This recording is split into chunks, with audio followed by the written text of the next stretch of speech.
Hello students, good morning, how are you. आज की physics class में मैं आपको जो टॉपिक बताने जा रहा हूं that is lens makers formula. Lens makers formula क्या है? Actually this is the formula which is relating the focal length and refractive index of the material of the lens। मतलब लेंस मेकर्स फॉर्मूला जो है lens के material के refractive index और lens की focal length को रिलेट करता है। वो लेंस मेकर्स फॉर्मूला है और इसको लेंस मेकर्स फॉर्मूला कहते क्यों है?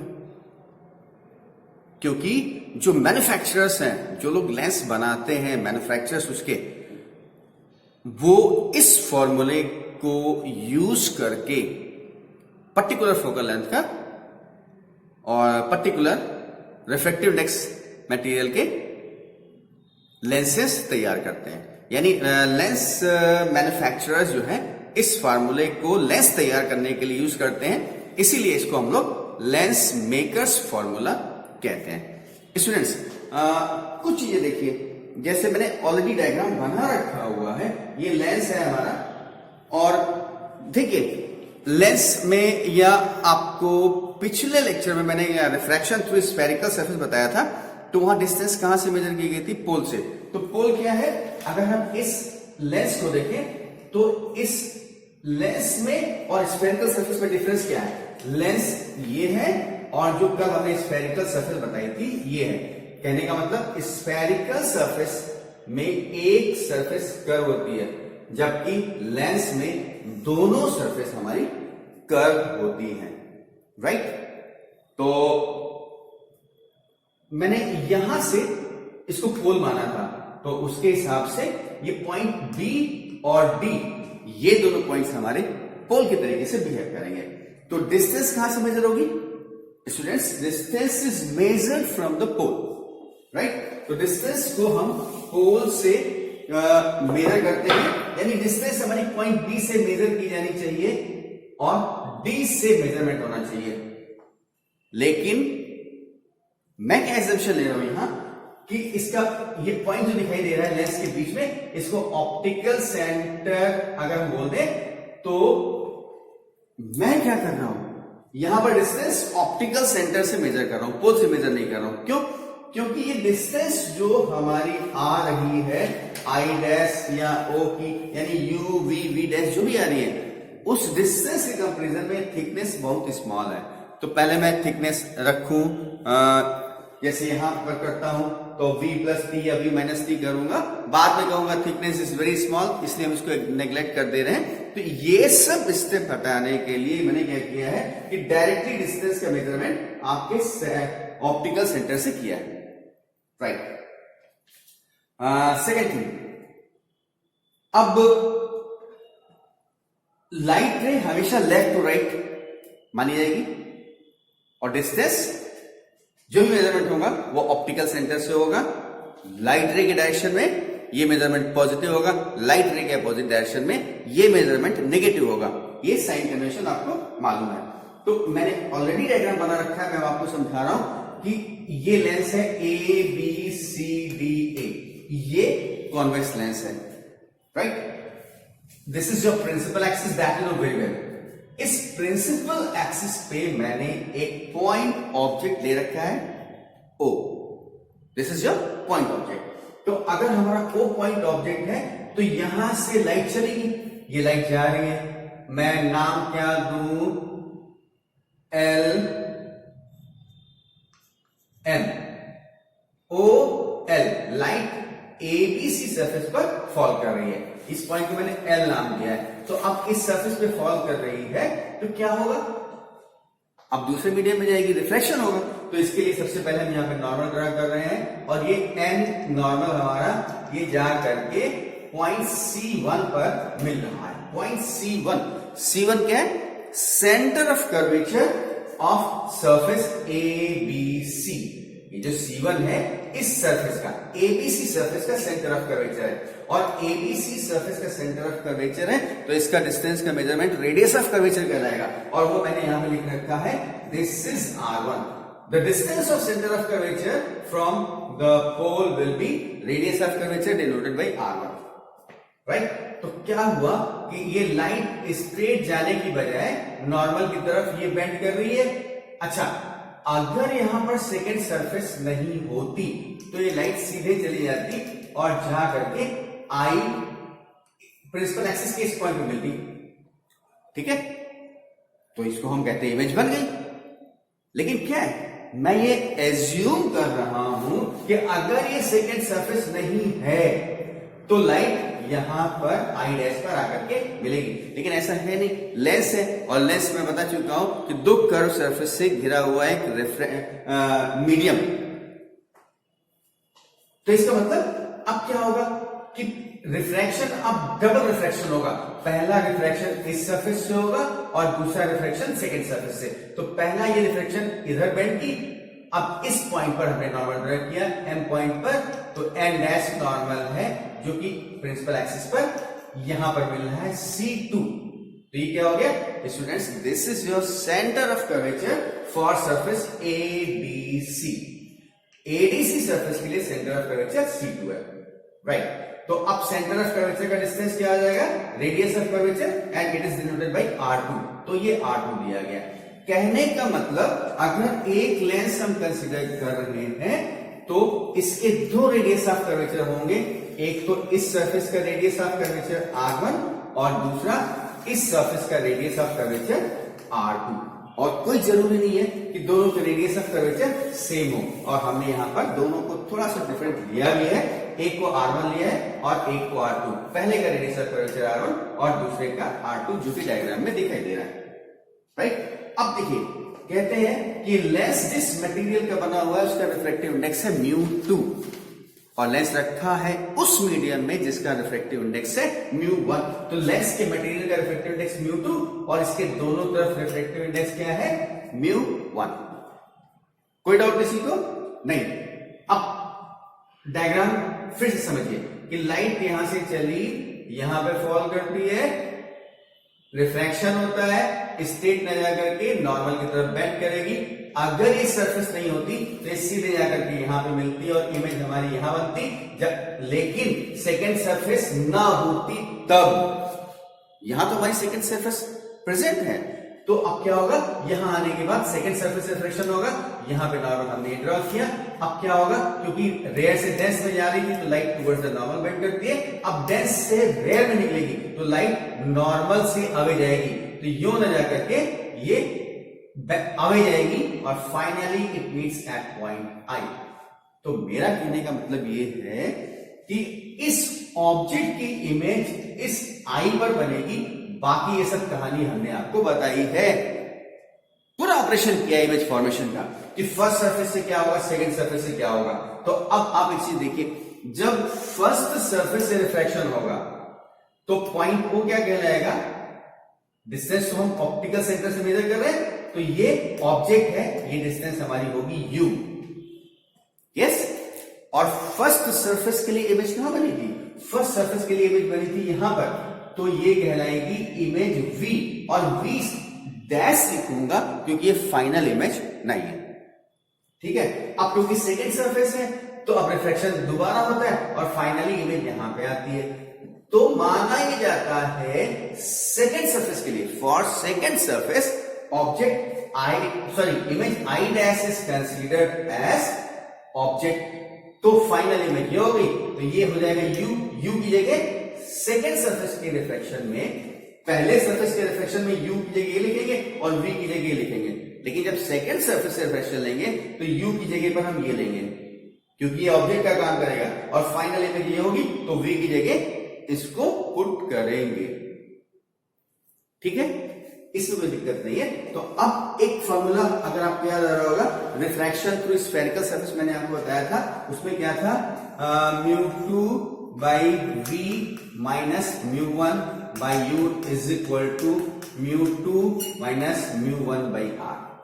ये फॉर्मूला था, मैं इसको यहां लिख रहा हूं, देखिए μ2 by v minus μ1 by u is equal to μ2 minus μ1 by r। और इसको यूज करके हम आगे की पूरी कहानी बताएंगे आपको। देखिए क्या हो रहा है, refraction through first spherical surface for first surface.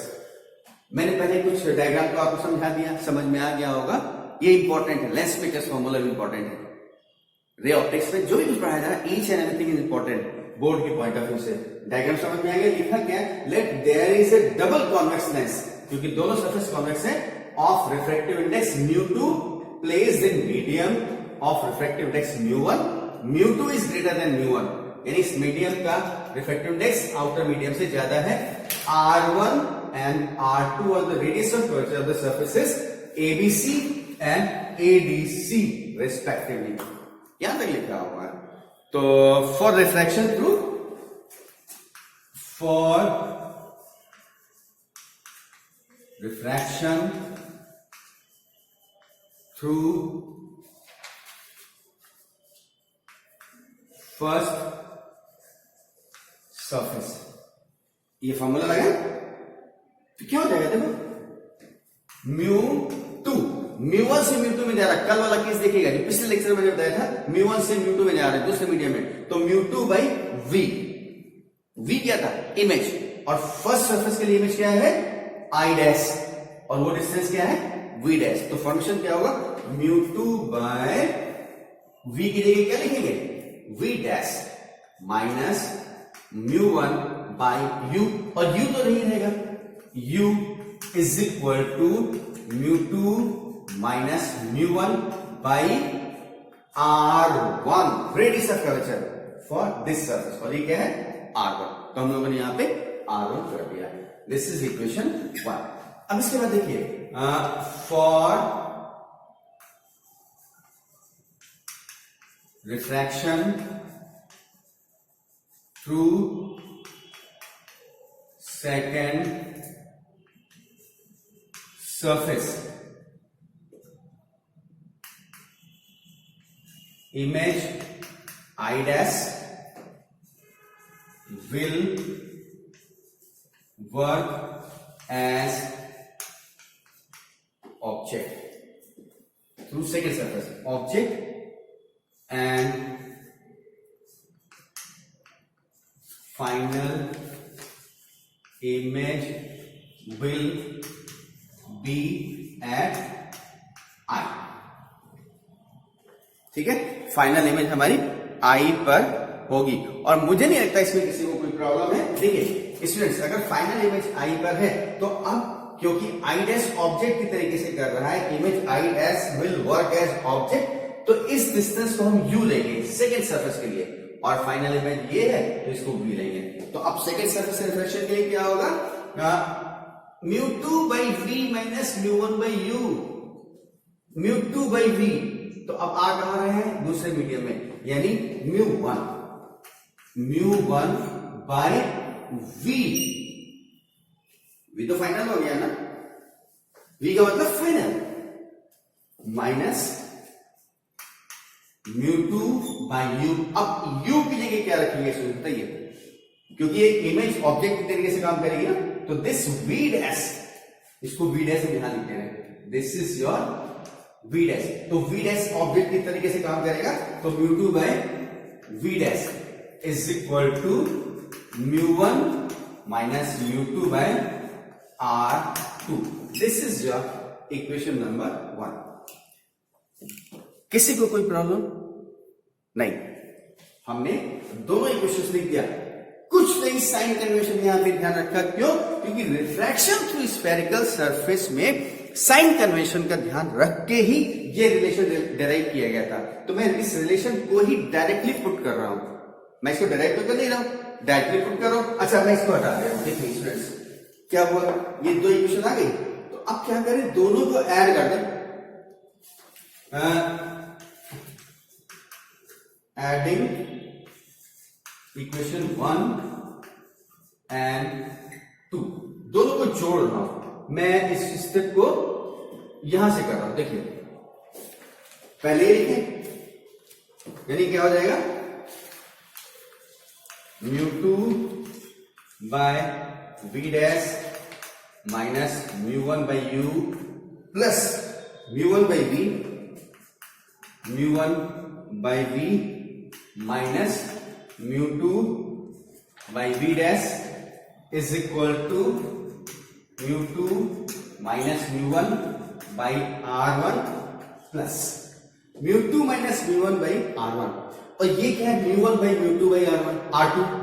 तो मैं इसको म्यू1 माइनस म्यू2 को म्यू2 माइनस म्यू1 के फॉर्म में करूं, कैसे करूंगा, माइनस कॉमन ले लेता हूं। तो जब माइनस कॉमन लूंगा तो ये प्लस हमारा क्या हो जाएगा, माइनस म्यू2 माइनस म्यू1 बाई R2 होना प्लस सही है। और अगर प्लस रखते तो म्यू1 माइनस म्यू2 होता, म्यू1 माइनस म्यू2 बाई R2, लेकिन मैंने क्या लिखा है, म्यू2 माइनस म्यू1 बाई R1, क्योंकि माइनस कॉमन ले लिया है। ठीक, अब मुझे जो दिखाई दे रहा है कि म्यू2 बाई वी डैश और म्यू2 बाई वी डैश कैंसिल हो जा रहा है, तो आपके पास क्या आ रहा है, म्यू1 बाय वी माइनस म्यू1 by U is equal to म्यू2 माइनस म्यू1 कॉमन ले लिया, दोनों में सेम है, तो 1 by R1 minus 1 by R2, ये हमारा रिलेशन है। ठीक है स्टूडेंट्स, ये हमारा रिलेशन है, इसमें कोई प्रॉब्लम नहीं किसी को, दिख रहा है सबको ना, बोर्ड क्लियर दिखाई दे रहा है, राइट।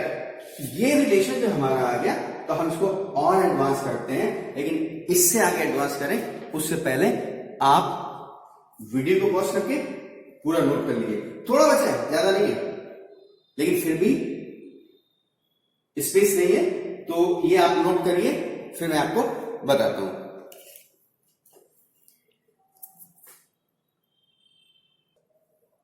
स्टूडेंट्स, लास्ट लाइन जो आई थी मैंने इसको क्लियर कर दिया सर, बाकी लास्ट लाइन यहां पे जो आई थी इसको मैंने यहां पे कॉपी कर लिया है, और अब इसको भी हटा दे रहा हूं। देखिए लास्ट लाइन यहां कॉपी करने के बाद क्या किया जाए कि म्यू1 से बोथ साइड डिवाइड कर देते हैं, तो ये क्या हो जाएगा, म्यू1, अगर हम म्यू1 कॉमन ले लें तो 1 by V minus 1 by U is equal to म्यू2 माइनस म्यू1 1 by R1 minus 1 by R2, और अब म्यू2 शिफ्ट कर दें तो 1 बाई वी। पहली बात तो हमारा एक रिलेशन ये हो गया, अगर मीडियम का और इस मीडियम का और जिस मीडियम में रखा उस मीडियम का रिफ्रैक्टिव इंडेक्स सेपरेटली दिया गया है, तो आपका ये फॉर्मूला हो गया। लेकिन मैं क्या करने जा रहा हूं अभी, इसको refractive index of medium with respect to other direct करने की कोशिश कर रहा हूं। तो मैंने म्यू1 कॉमन लिया, बचा 1 by V minus 1 by U is equal to म्यू1 से डिवाइड हो जाएगा, म्यू2 माइनस म्यू1 बाय म्यू1 1 by R1 minus 1 by R2, और ये हो जाएगा 1 by V minus 1 by U is equal to म्यू2 बाय म्यू1 माइनस म्यू1 बाई म्यू1 और 1 by R1 minus 1 by R2। तो अभी क्या हुआ, 1 by V minus 1 by U, म्यू2 बाई म्यू1 क्या होता है, म्यू या म्यू2 1 minus 1, mu minus 1 by R1 minus 1 by R2। देखिए ये हम पहुंचे इस नेक्स्ट इक्वेशन नंबर 3 पे। 1 by V minus 1 by U is equal to mu minus 1, mu का मतलब म्यू2 माइनस म्यू1, that is the refractive index of medium 2 with respect to medium 1, म्यू2 1 माइनस 1 यानी mu minus 1 into 1 by R1 minus 1 by R2। अब एक चीज देखिए,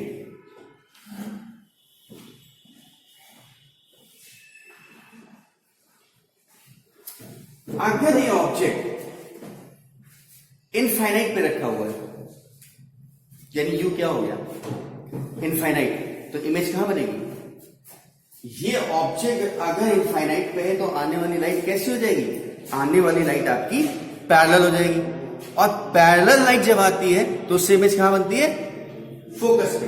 तो अगर ये पैरेलल लाइट होती तो ये आपका फोकस हो जाता है ना, ये आपको मालूम है। तो इसका मतलब अगर ऑब्जेक्ट आपका इनफाइनाइट डिस्टेंस पर रखा हुआ है तो उसकी वजह से जो इमेज फॉर्मेशन होगा वो फोकस पे होगा, तो यू क्या हो जाएगा, that you will be infinite, तो वी क्या हो जाएगा, F.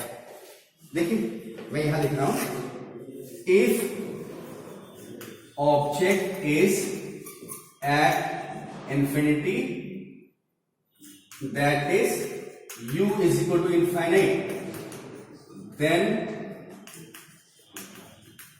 image will be at focus, that is v is equal to f।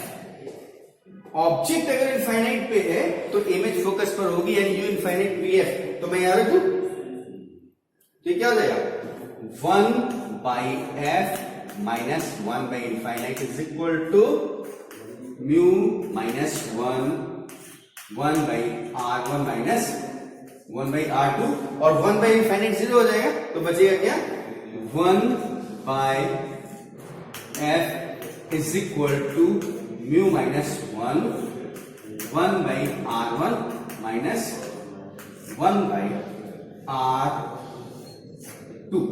और मुझे ये लगता है कि this is your final relation which is termed as the lens makers formula.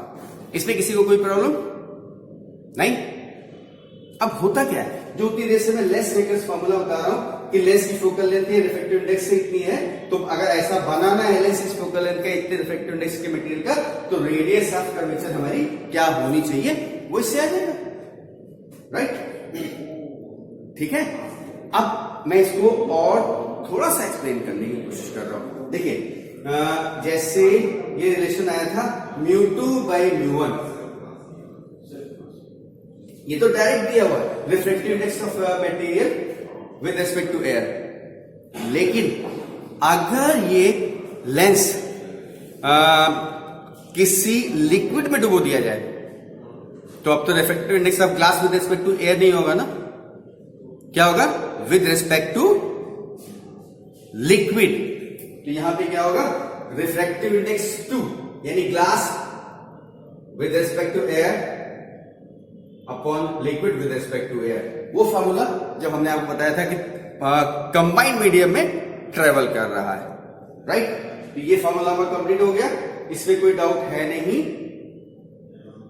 Yes?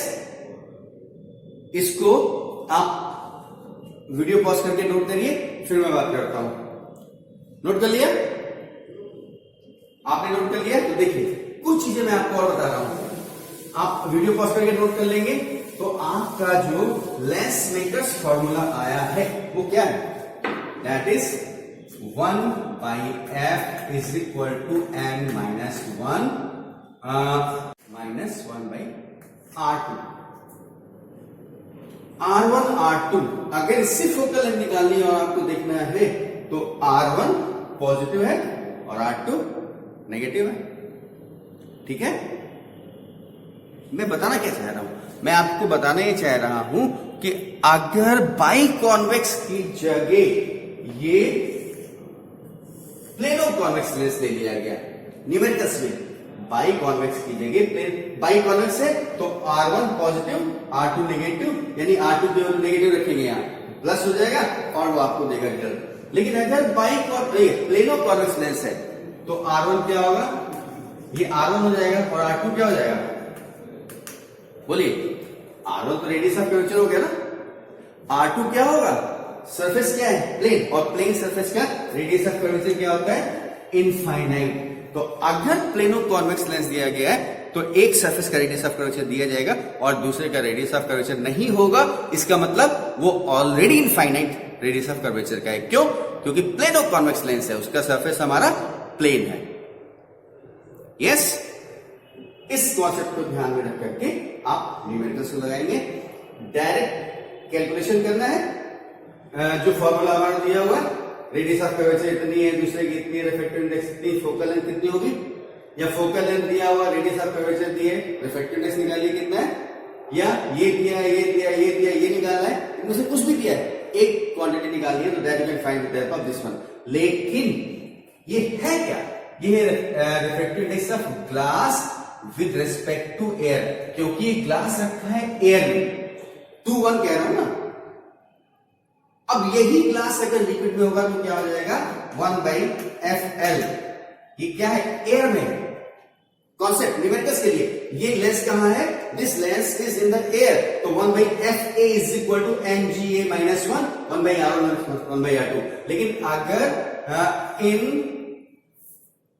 तो कैसे करता हूं, if lens is in liquid तो फोकल लेंथ क्या आ जाएगी, तब लेंस की फोकल लेंथ एयर में नहीं होगी, लेंस की फोकल लेंथ होगी आपकी कहां की, that will be in that liquid. तो हम क्या बोलेंगे, FL, और ये क्या हो जाएगा, NGL।